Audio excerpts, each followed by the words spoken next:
Bonsoir à toutes et à tous, j'espère que vous allez bien.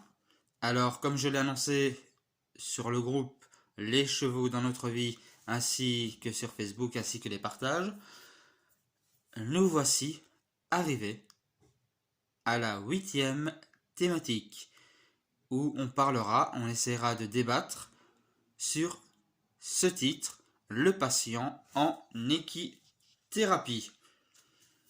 Donc, il faut savoir avant tout que l'équithérapie est une relation tripartite par le travail thérapeutique. Je m'explique. Tripartite. Tri, donc en trois. Elle se divise en trois parties, cette relation, dans la thérapie. On a le thérapeute, le patient et le cheval. Alors, il ne faut pas s'y tromper.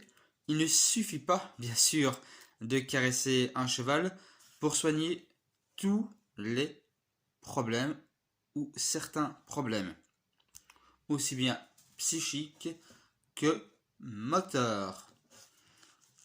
Donc oui, l'équithérapie va amener le patient, la patiente, à se sentir mieux, à aller vers une amélioration de son bien-être psychique, voire moteur.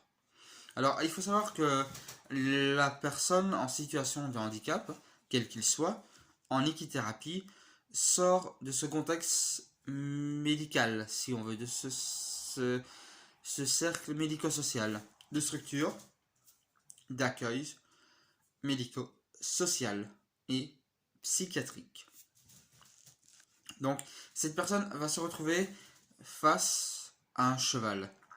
D'accord? Et ce qu'on va remarquer, c'est que celui-ci, donc le cheval, va jouer un rôle important. Il sera en réalité une sorte de traducteur des émotions du patient, de la patiente. Et ce cheval sera également l'intermédiaire entre le patient, la patiente et le thérapeute. Donc, si vous voulez, le patient, la patiente, grâce aux exercices que le thérapeute va mettre en place durant les séances, ainsi que pour voir l'évolution du patient, de la patiente, le cheval va être cette absorption des émotions.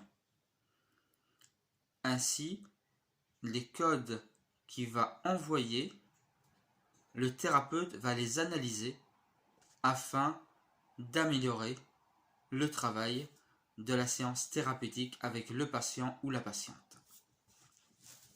Alors, il faut savoir aussi que de manière générale, l'équithérapie a pour objectif d'améliorer, donc on a bien dit le bien-être des patients, des patientes, mais de leur procurer une forme d'apaisement dans grand nombre de situations, car toutes les thérapies n'aboutissent pas toujours,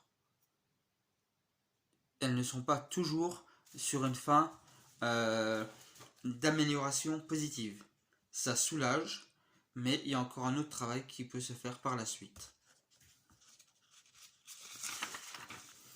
Alors aussi, donc, comme je vous l'ai dit, tous ces exercices que le patient, la patiente va devoir faire durant les séances thérapeutiques avec le thérapeute et le cheval, donc ça peut aller allant donc des simulations sensorielles qui vont amener justement à de simples discussions, ce dialogue qui va se faire entre le thérapeute et la personne en difficulté ou en situation de handicap, quel qu'il soit. Alors, on peut se demander comment amener justement le ou la patiente à parler, à communiquer.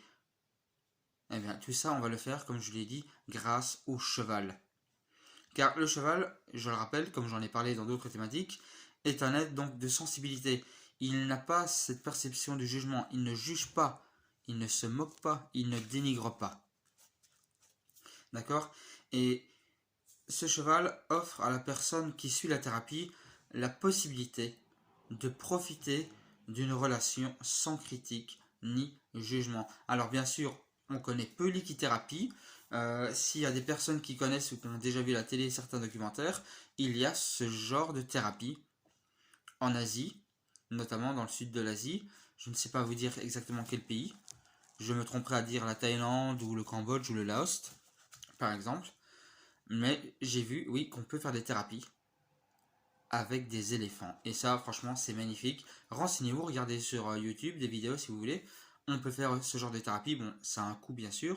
Il y a le billet d'avion plus la thérapie là-bas.